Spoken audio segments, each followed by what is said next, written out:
কিন্তু বিগত 15 বছর যাবৎ যে ফ্যাসিস্ট সরকার আমাদের উপর চেপে বসেছিল, তারা শিক্ষার নামে বাণিজ্য করার মধ্য দিয়ে এই মণিপুর বিশ্ববিদ্যালয়ের শিক্ষার মানকে ধ্বংস করেছে। শুধুমাত্র তারা বাণিজ্যকে প্রাধান্য দিয়েছে। আমরা এই 5ই আগস্টের বিপ্লবের পর আশা করেছিলাম মণিপুর উচ্চ বিদ্যালয় তার হারানো ঐতিহ্য ফিরে পাবে। মণিপুর উচ্চ বিদ্যালয়ের দায়িত্বে যারা থাকবেন তারা এই উচ্চ বিদ্যালয়ে হারানো গৌরবকে ফিরিয়ে আনার জন্য তারা কর্মসূচি গ্রহণ করবেন। এক্সট্রিম মশার কয়েল প্ল্যান্ট ফাইবার দিয়ে তৈরি, ডেঙ্গু, চিকুনগুনিয়া বাহি সহ যে কোনো মশার বিরুদ্ধে দেয় এক্সট্রিম সুরক্ষা। কিন্তু অত্যন্ত দুঃখের বিষয় আমরা লক্ষ্য করলাম এই মণিপুর উচ্চ বিদ্যালয় যেখানে নীতি নৈতিকতা শিক্ষা দেওয়া হয়, সেই জায়গায় খলিলুর রহমান নয়ন নামে এক লম্পটীয় শিক্ষক, যিনি ছাত্রীদের শ্লীলতাহানি করলেন, তাকে বহিষ্কার করার জন্য অভিভাবকদেরকে মাঠে নামতে হলো।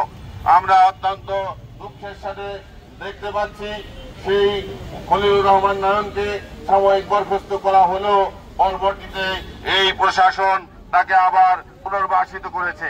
আমরা আজকের এই মানববন্ধন থেকে এই প্রশাসনের এই ন্যাক্কারজনক কাজের তীব্র নিন্দা এবং ধিক্কার জানাচ্ছি। দুর্নীতির অভিযোগ, কারণ আমরা শুনতে পাচ্ছি এখানে ভর্তি বাণিজ্য হয়, এবং শিক্ষক রিক্রুটমেন্টের ক্ষেত্রে করাপশন হচ্ছে, অনেক ধরনের কাজগুলো হচ্ছে। দেখেন, একটা কথা বলি, যে স্কুলের মধ্যে সেক্সুয়াল হ্যারাসমেন্ট হয় তাহলে এটা হলো সবচেয়ে জঘন্যতম কাজ। তার মানে বুঝতে হবে যে সারেন্ডিং কাজগুলো হচ্ছে, এর সাথে ফাইন্যান্সিয়াল ইস্যু থাকতে পারে, নন ফাইন্যান্সিয়াল ইস্যু থাকতে পারে। আলটিমেটলি কিন্তু আপনি স্কুলের যে লেখাপড়ার যে কোয়ালিটি, এই কোয়ালিটি কিন্তু ডিটেক্ট করবে। আর একবার ডিটেক্ট করলে কিন্তু আর হবে না, কারণ এই ছাত্ররা কিন্তু আগামী দিনের ভবিষ্যৎ। এদেরকে যদি এখন বুনিয়াদ এদেরকে যদি না তৈরি করতে পারি, তাহলে দেশে কিন্তু আসলে আমাদের দেশটা ডেভেলপ হবে না। বিদায় নেওয়ার পরে আমরা আশা করেছিলাম সেই মণিপুর স্কুল অ্যান্ড কলেজ তার হারানো ঐতিহ্য এবং পরিবেশ ফিরে পাবে, কিন্তু দুঃখজনক হলেও সত্য, আজকের এই মুহূর্ত পর্যন্ত মণিপুর স্কুলের সেই কাঙ্ক্ষিত পরিবেশ আমরা দেখতে পাচ্ছি না। সম্মানিত অভিভাবক বৃন্দ, আপনারা জানেন ইতিপূর্বে মণিপুর স্কুলের রেজাল্ট এত খারাপ হয়নি। বিগত সেশনগুলোতে এসএসসি এবং এসএসসিতে যে ফলাফল বিপর্যয় ঘটেছিল সেটা ছিল হাস্যকর এবং অভিভাবকদের জন্য কষ্টকর, ছাত্রছাত্রীদের জন্য দুঃখকর। এই রেজাল্ট বিপর্যয়ের কারণ হলো এখানকার অব্যবস্থাপনা। সম্মানিত অভিভাবক মন্ডলী, আপনারা আরো যদি খেয়াল করেন দেখবেন যে সমস্ত শিক্ষক নারী কেলেঙ্কারির সাথে জড়িত ছিল।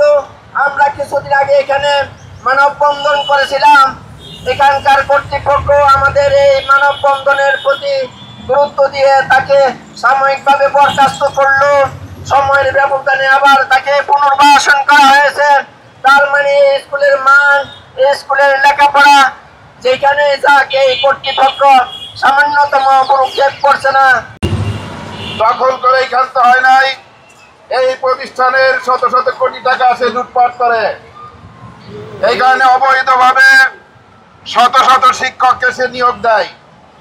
এখানকার এই প্রতিষ্ঠানের ব্যাংকে রক্ষিত শত শত কোটি টাকা লুটপাট করে, শত শত শিক্ষককে সে অবৈধভাবে নিয়োগ দেয়।